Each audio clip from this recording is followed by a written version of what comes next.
Are you looking for peace of mind at your doorstep? Look no further. With the Blink Video Doorbell, your home's entrance is always within your control.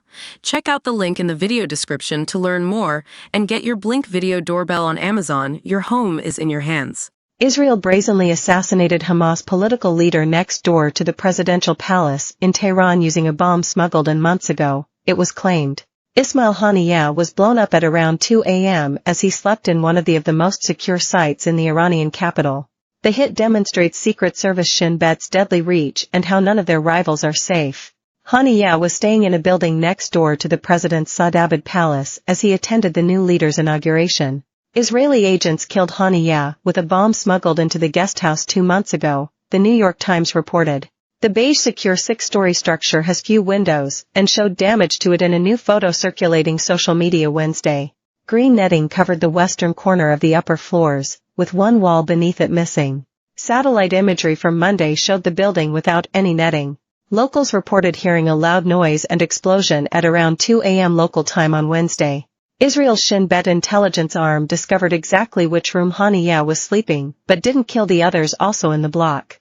They managed to track the boss after a tip-off from Haniyeh's inner circle. An Iranian blog cited one government source as saying, "The presidential Saadabad complex is a series of palaces built by Iranian monarchs in the centuries before the 1979 Islamic Revolution. One building hosts ceremonies for foreign leaders, including the high commands of the axis of evil Israel belongs to. Dictators like China's Xi Jinping, Russia's Vladimir Putin, and Belarus' Alexander Lukashenko have all visited one palace."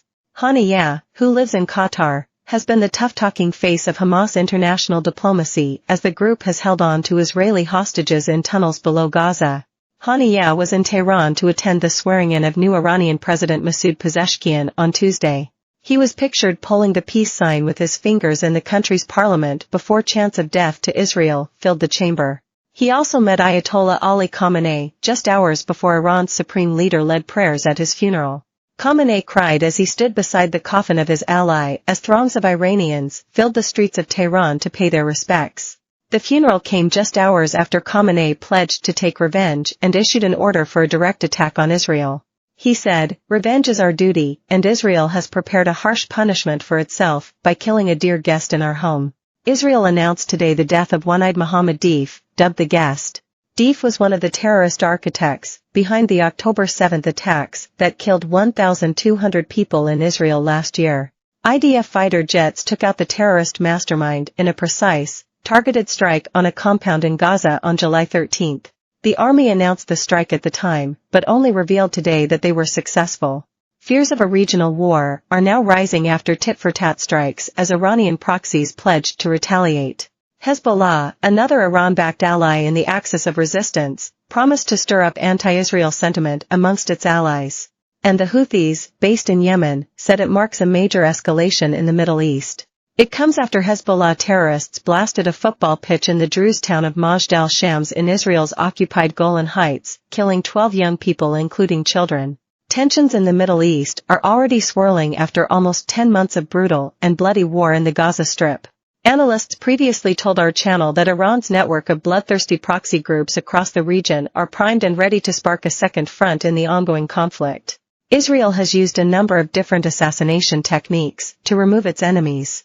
The country has used an AI-powered machine gun, ninja missiles, and poison syringes. By Ellie Dowdy, foreign news reporter, Haniyeh, one of the founding members of the terror group, unflinchingly represented the bloodthirsty clan for decades, even past the death of his own children. The 62-year-old was responsible for running Hamas political operations from Doha, Qatar's capital.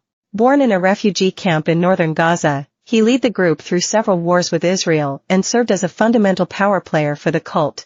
Over the last 10 months he had been responsi